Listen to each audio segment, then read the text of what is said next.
Tu veux que je te raconte une histoire d'amour qui dépasse les frontières? Ok, mais par contre, moi je raconte mes histoires qu'aux enfants qui se lavent les dents. Donc attrape ta brosse à dents, ton dentifrice et tu frottes jusqu'à ce que l'histoire soit terminée. 3, 2, 1, 0. J'ai bien vu comment t'as réagi quand j'ai dit une histoire d'amour. T'as fait ouh là là. Et toi, t'as un amoureux ou une amoureuse? Bon, ça va, j'arrête mes questions. Mais tu sais, t'as surtout pas à rougir, hein. L'amour, c'est un sentiment que tout le monde ressent, de 3 à 103 ans.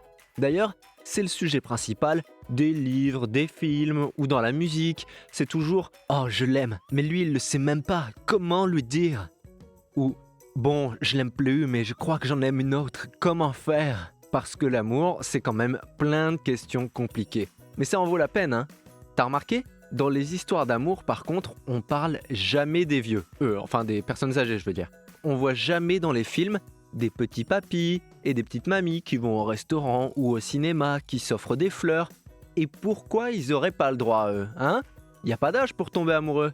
D'ailleurs, Inga et Karsten, ils sont tombés amoureux à 87 et 83 ans. Si, je te jure. Tu veux que je te raconte? D'accord, mais d'abord, est-ce que tu savais qu'un être humain produit tellement de salive dans sa vie qu'on pourrait remplir une piscine facilement?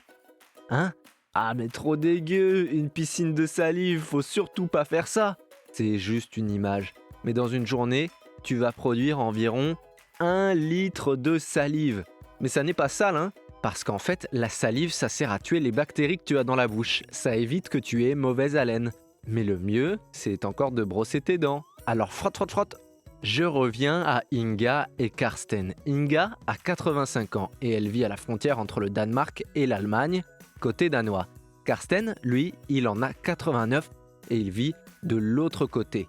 Ces deux-là, ils se sont rencontrés il y a 2 ans et à ce moment-là, c'est une nouvelle vie qui a commencé pour eux. Mais c'est moins facile que la première parce qu'ils ont plus 20 ans. Alors ils se sont promis de profiter de chaque jour ensemble et tous les jours, ils se voyaient. Karsten, il raconte même qu'il n'arrive pas à dormir s'il n'a pas vu Inga. Mais ils n'habitent pas ensemble. Alors tous les jours, ils se retrouvent à la frontière pour se faire des petits rendez-vous. Chacun ramène sa chaise, des fleurs, une bouteille de vin et ils passent leur temps ensemble. Mais attention, hein, dans le respect des gestes barrières. Pas de bisous et aucun contact, parce qu'ils savent bien que le meilleur moyen de pouvoir vite se reprendre dans les bras, c'est de respecter le confinement le temps qu'il faudra. Bon, montre-moi un peu tes dents. Fais A, fais I. C'est pas mal ça, bien blanche comme il faut. Tant pis pour vous les caries. Allez maintenant, au lit. Je vais pas aller me coucher. Retrouvez les épisodes des Dents et Dodo sur le site et l'application BFM TV et sur toutes les plateformes de streaming. Si cet épisode vous a plu, n'hésitez pas à lui donner une note, à vous abonner à la playlist et surtout à en parler autour de vous. C'est un podcast BFM TV.